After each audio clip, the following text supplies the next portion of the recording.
intern shell, but I'll send it out after we get through tonight. Welcome to Dr. Neale 601 class. I am subbing for Dr. Robertson tonight, who is 5 hours ahead in Europe. And so don't be confused. Dr. Robertson will be with CC2, and he'll be working closely with Dr. Neale, and he will be back in a couple of days from Europe. So he's got a wedding over there, relatives, and so he'll be with you. But Dr. Mark Robertson is your CC2. You probably have already hopefully heard from your CC1 by now that comes out and makes your visit. And those are proximal. They're here where you live. And then the CC2 works with you online, and that'll be Dr. Robertson. When you sign into Web Connect each time, and you go to New Blackboard, you should have 2 classes now. One is for 601 shell, and one is an XM internship shell. And that's where I am tonight with you. It looks like this: 201620 XM Executive Leadership Internship. And when you click on that, this page, now don't freak out when you see the course overview. All the folks share this shell, so you'll see my information and Dr. Whitaker's, but more of the coaches will come in, and the shell opened up late yesterday afternoon. But I'm going to work with them on Tuesday about putting their information in this shell as well, and Dr. Robertson's will be here. The main thing when you come to this shell is you click on Mail 601 for 3 or 5 semester program. It doesn't matter which one. You click on that one, and this is the way that you would communicate with Dr. Robertson. I've got a couple of items here, and I'll put more now that the shell is now up and working. They put it in last night, and it wasn't working until about midday today. I finally got Emily to get it fixed and working. So, but you will see the 5 tasks and overview of the app cell, and you'll see boxes where you can put your drafts in here for Dr. Robertson to see. Dr. Neale can also go in there and look at them if she'd like to. She can look at them as well there, but you drop those in there. And I have suggested to students that you wait until after your peer review to put them in there. Put them in there. But if you would like, excuse me, some feedback for peer review, you can always. That's why I've got 2 boxes in there. If you'll notice for the app cell, there are 2 boxes there. One is if you would like some feedback before peer review, use the first one. After peer review, use the second one. Now, I don't tell everybody this, but since I'm actually working with y'all, when you get down here to the app cell, is this group add-on or regular? Regular. Regular. So y'all won't get there this semester, so that's good. So you'll just be worried about these. And again, there's 2 boxes for each of the tasks. This goes straight, and Dr. Neale can look at them, but it goes straight to Dr. Robertson. You can go one time before peer review for feedback, and you can go a second time after peer review for feedback if you need that feedback. This is a place where you can put your work in. So that's what the internship shell is for. It's to link you to your clinical coach for review of your work, and they will work with you. They won't just look at it and say, yeah, or okay. If there's something not right about it, they will tell you, and then you can actually break out and go to email and go faster. But we need a repository of the work. Now, the scale handbook is also on this page. If you haven't seen that, you open up the scale handbook, and the good thing about the scale handbook is, I'm going to open it up here. It has all the directions. It doesn't just have an overview of the task. It tells you exactly what to do. It's a new version, basically, of the old Dale's Notes. And so, can y'all see the Mel's Handbook on the screen? Mm-hmm. Yeah. Very good. Yeah. So, you have the overview of what to do, and you say, well, what exactly am I supposed to do? Well, just hold on. Look here. It has exactly. It tells you what the purpose of the app cell is. It speaks to all those things. It gives you the overview, but then it gives you some definitions, just like Dale's Notes used to do. If you ever saw an old copy of those years ago, In yellow was an explanation of terms, and green was this. And so we've incorporated those now into a scale handbook, and it tells you what your required competencies are this semester. There they are. The digital learning competencies are actually embedded in the competency folio. It has a kind of a modified schedule here of, once you get all of your tasks together in weeks 1 through 9, and then in 9, 10, 11, 12, 13, what you're supposed to do at that point. It has a task 1 description and tells you exactly what to do. It tells you what artifacts or proofs or icons that you might generate by doing this. It gives you your prompts, exactly what you're supposed to do. That was in yellow in the old Dale's notes. They've made it kind of an olive green now, I see. But it goes through each one of these and tells you exactly what you're to do. The struggle should be that you're so excited and you want to do so much that you can't get it done, not that you don't know what to do. You don't know what to do, that's the problem. That's not the struggle. There is no dignity in struggle for struggle's sake. I don't believe that at all. What we want you to do is know exactly what to do, but struggle to get it all done because you're so excited and you're doing so many things. And so if you open this scale handbook, it tells you exactly every step of the way. We took the old Dale's notes and just integrated them into a real handbook now. And some of you don't know what Dale's notes were. Back in the olden days, before this year, we had all of the same 6 evidences to do, and pretty much all we had was just an overview. And some fellow named Dale wrote a complete set of notes for it to tell you exactly what to do. And they were liked so well by the students and became such a big hit, he idiotically did not copyright them and make any money. He allowed the college to take those and get some people to write them up into a nice handbook. Not too smart a fella. So you have them again. People ask me now, where's Dale's notes now? They're right here in what's called the scale handbook. They're all right here. Can't miss them. Easy to use. Tell you exactly what to do. The only way to mess this up is not to do it. It's just that simple. The dignity is in the work. The learning is in doing the work that these things have you do. Now, somebody asked me, why do we do 6 evidence artifacts? Because they mirror the school improvement process that develops your school improvement plan. If you were to Google North Carolina General Statute 115C-288, duties and responsibilities of the principal, you would see that one of your legal responsibilities as a principal every year is develop a school improvement plan and to develop a local budget that supports that plan. We're going to teach you those laws and about the budgeting to support it in 603. I teach that course.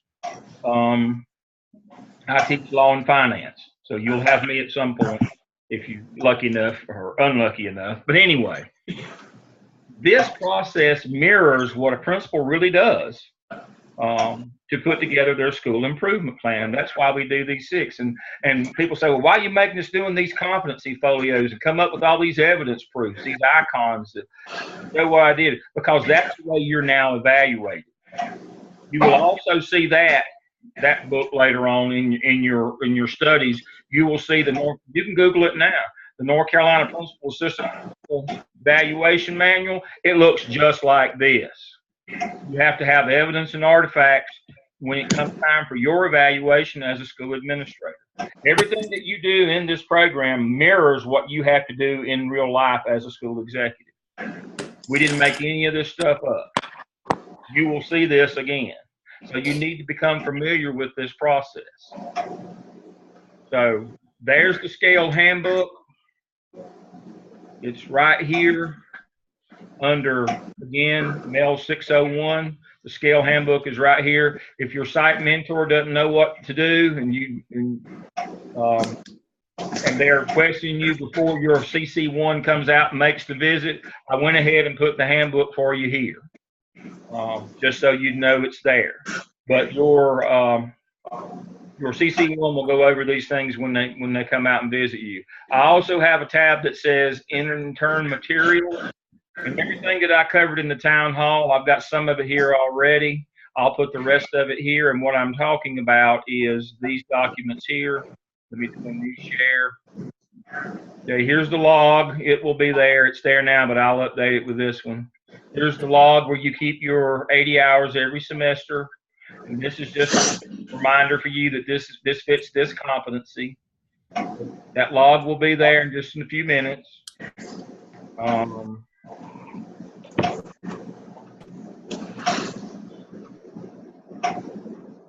Suggested activities. Get the resume share back on here.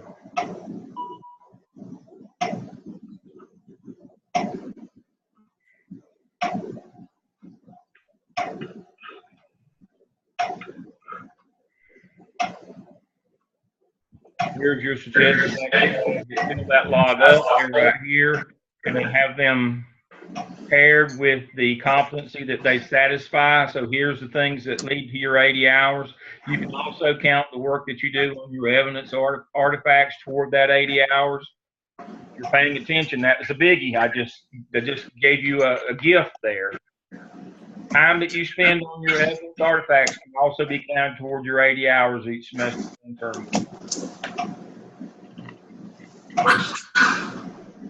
All right. Also, there will be, I have mapped your open-ended competencies. And look at that. It's amazing. They're the same thing as the suggested activities. So it's not something new or different. And also, I have mapped for you, when you do your evidence artifacts, by doing these things, they match those competencies. You say, what competencies are those? Competencies 1, 3, 6, 12, and 20. And then if you go to that page, there's what they are. 1 is communication, 6 is delegation, 12 is organizational ability, and 20 is time management. So by doing this set of tasks, task 1, doing these things, matches these competencies. So you shouldn't have any trouble finding your competencies and filling up your competency folder. All right.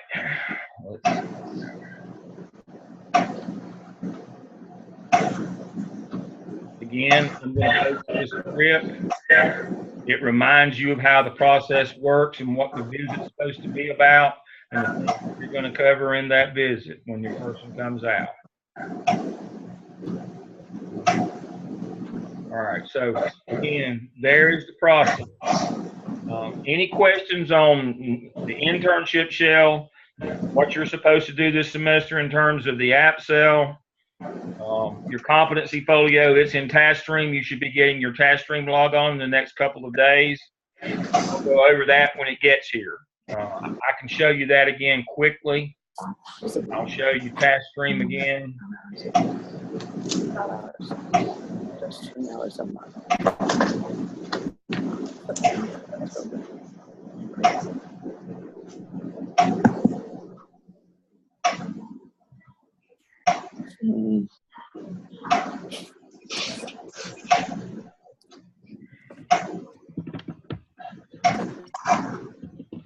Remember, TaskStream is where you put your evidence artifacts once they have gone through the process and you have the entire, all 5 tasks of the app cell. This is where you'll submit it for evaluation, is in your DRF TaskStream portfolio. This is where you will also set up and fill up your competency folio. It is also here in TaskStream. So looking at TaskStream for you this semester, yours is going to look like this.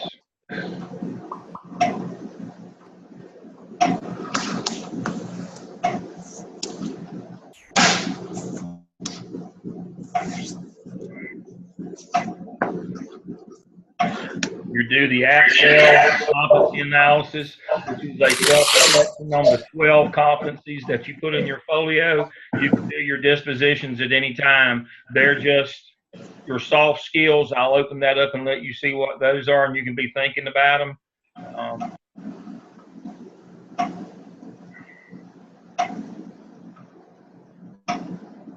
This is what the dispositions look like. Learner development, learning differences, learning environments, content knowledge, application of knowledge, assessment. And you rate yourself on where you are right now at the beginning of the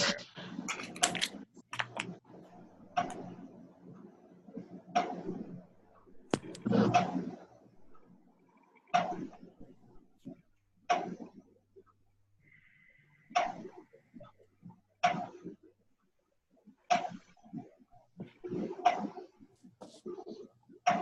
All right. And your competency analysis is your self-reflection on how well you did on your competency folio. Remember that scale handbook showed you exactly which 12 of the 21 competencies that you're to do. When you open your competency folio, you can upload your proofs right here for each of these. Let me show you what maybe this might be helpful. Let me show you what some proofs look like. Let me go over here to reviewer and go to this one and see who I've got.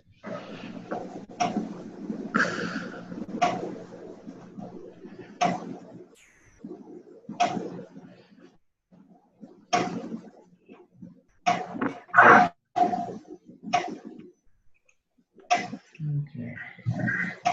All right, for communication competency, let's see what Clarence has done. He just did me a screenshot of his Zoom session.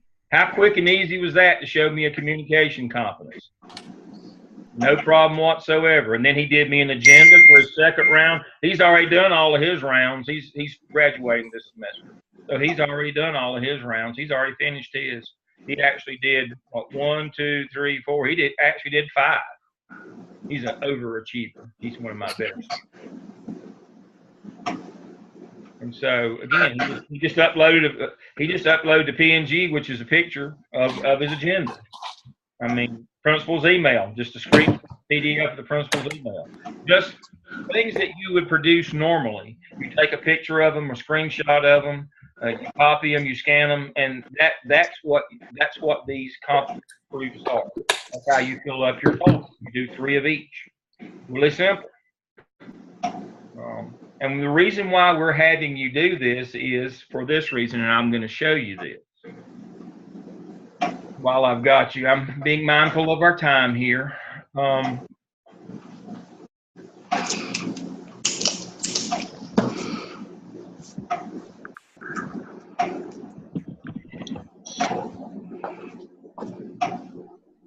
Okay.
All right, so here's the evaluation process. The principals in North Carolina, you have your executive standards. Come on. As all evidence is a document that demonstrates, it confirms the work the person does. An artifact is a product that has been produced, resulting in your work. So that's why we call them evidence artifacts. When you do the 6 evidence artifacts, the evidence is the actual written story.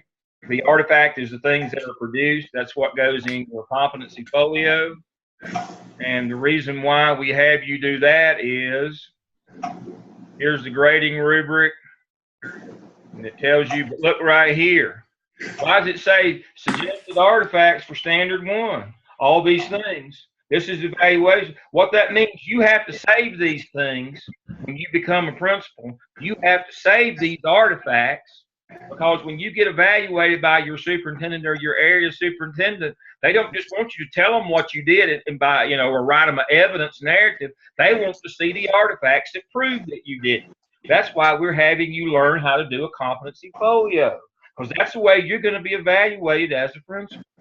I told you our folks get jobs because they're prepared, but they keep jobs because they know exactly how the game is played. They know that they better be documenting. They better be saving this stuff on disk or in folders, because they're going to be asked for it. You can't just tell the superintendent, I did a great job this year. Trust me. That's not the way it works. When they come out, they expect to see actual proof of what you did in the forms of icons or artifacts or proofs, whatever you want to call them. You have to show them work product when you're evaluated right here. And they have it for every one of the standards. Standards, these are the things that we do, and here is what it looks like. Here are the artifacts that you have to produce. And we're teaching you the evidence artifact routine so that you will be familiar with what's required of you when you become an administrator, when it becomes evaluation time. Dr. Neale is, you know, I'm a retired principal. I was actually, don't tell anybody in the central office, but I was a principal for Dr. Neale 14 years or 17 years, something like that. And even I had to do this back before we called it this. When the superintendent came out, you know, I had to be able to show them. And then when I supervised principals, when I went out, they had to be able to show me what they had done. I love you. I trust you, but I have to verify. Dr. Neale is a sitting principal right now. This is the way that she is evaluated. I hope her evaluator is nicer than I was, but that's another story. And so what we're trying to get you to understand is we're not doing any of this stuff just because we think it's a neat idea. Everything we do is linked back to things that we know you need to know, and a system that you need to learn so that you'll be comfortable with it when you get your job. And that's what we're doing now. I'm in charge of the clinical piece regarding the web. My job is to get you, period. Not try, not hope. Hope is not a plan. We have a plan for you to get a job. If you follow this plan, you will be employable. And I'll work with you in 605 to get you through all the interviews, all the sneaky little interviews you got to go through. I'll work with you on those too. We'll get you a job. If you will embrace this program and learn this stuff, we'll get you a job. Or you'll get you a job. Okay? All right. I've got 7 minutes, I see. And what I want to do in that 7 minutes, I want to go back to the scale handbook, and I want to talk you or quickly walk you through each of the tasks of the app cell. And Dale, just to remind them that the draft of task 1 is due not at the end of this week, but the end of next week. Right. I talked to one this morning, and she thought it was due. You've got 2 weeks. You got this week and next week. You got 2 weeks. And that's not difficult to get this. You know, you just have to get it set up and written up, but you can do it in that amount of time. Now, I'm going to speak for Dr. Robertson. He's your CC2, and he's kind of in charge of this, but I'm in charge of him, so I'm going to speak for him and say, don't get hung up on not being able to form your own PLC. If you're already a member of a PLC and you can take the leadership role, that's just as good. Good. Let me say that again. If you can't form your own PLC, If you're already a member of one and you can take the leadership role, that's okay. But that's always the question I get from new interns is my principal won't let me set up another one. He says we've already got enough. And you probably already do have enough. I had a lady that called me today out of the far side of Greensboro over there past Wits where the beer place, Red Oak, somewhere over in that area. And she's a counselor. And she said, I'm not a part of the PLC. She said, I can't tell you I'm a classroom teacher. I said, don't you have the intervention team? She said, sure. Take the lead on it. There you go. That was a quick fix. I actually earned my money today. Didn't have to back up to the boss man on payday. Actually helped somebody today. First time for everything, I guess. But hey, there's more than one way to do this. But you know, in task one, you're setting up or you're taking control of a PLC. And what we want to see is that you instill or install the tenets of a real PLC according to Richard DeFord. That you have norms and values. The big idea is student learning. That you have roles and responsibilities. That it's not just, get any 6 teachers anywhere in the world together without any rules, and it's just a free-for-all. It's just a complete. That's just the way they are. I mean, that's the way we are. I'll put myself in that category. But the whole idea of setting up a PLC is that you have some structure, you have some rules, you have some norms and values, and you're not there to complain about the condition, the current conditions there. That you're only there for one reason, that's student achievement. So. And it's not just team planning. That's not a PLC either. No, that's not what a PLC is. So you need to spend some time with them. And then you do research and you look at your standardized test scores. Don't look at things that don't matter. Let me say that again. Don't look at things that don't matter. Look at your standardized test scores that get published in the newspaper or on your state report card. That's the stuff that matters.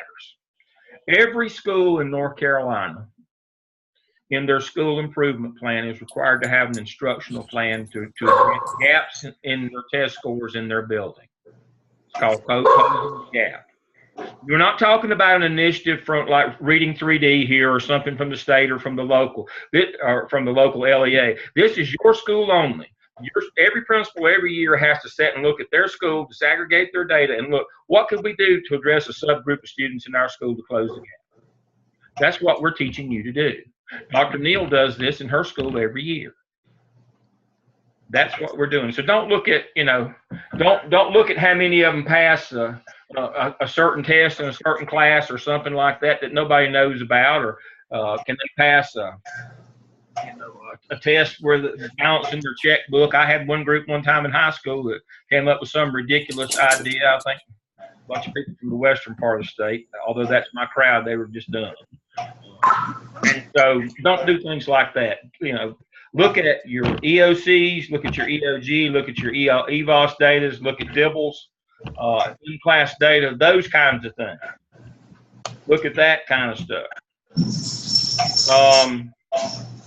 And then find, when you're looking at researching strategies or programs or treatments to address that particular problem, make sure that treatment works in a school that looks like yours.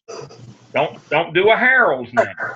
A Harold is commonly known is one of my better stories. It takes too long to tell it, but I worked with the principal about 1,500 years ago. His name was Harold.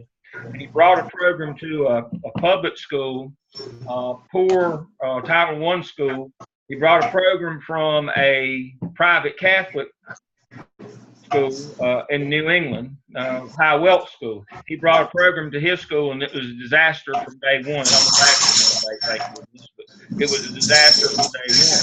Now, common sense should have told Harold that there wasn't a goodness of fit, that program only worked in places where you had stay-at-home moms. He was in a school where if mom didn't work today, kids didn't eat that night.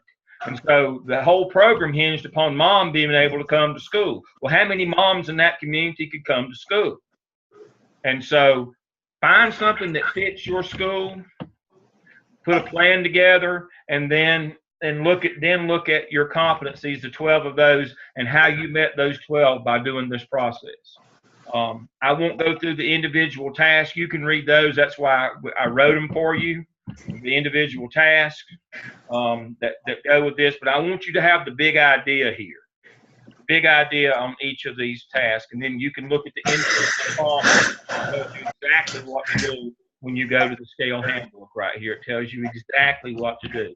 So that's where you'll find Dale's notes. So that's what we expect you to be able to do. You ought to be able to get out and go on about your business. Thank you, Dale. That was very helpful. I hope this helped everybody out there. Email me if you have any questions. Are we at rest? Are we done? Any questions? All right, I will close this thing up. I'll process the video. I'll upload it to YouTube, and I'll send you the link in just a few minutes. All right. Thank you, Dale. 30 minutes. Thank you. Y'all have a good evening. My information is on the board. You can call or email me anytime. Thank you. Y'all have a good evening. Good night. Great. Thank you.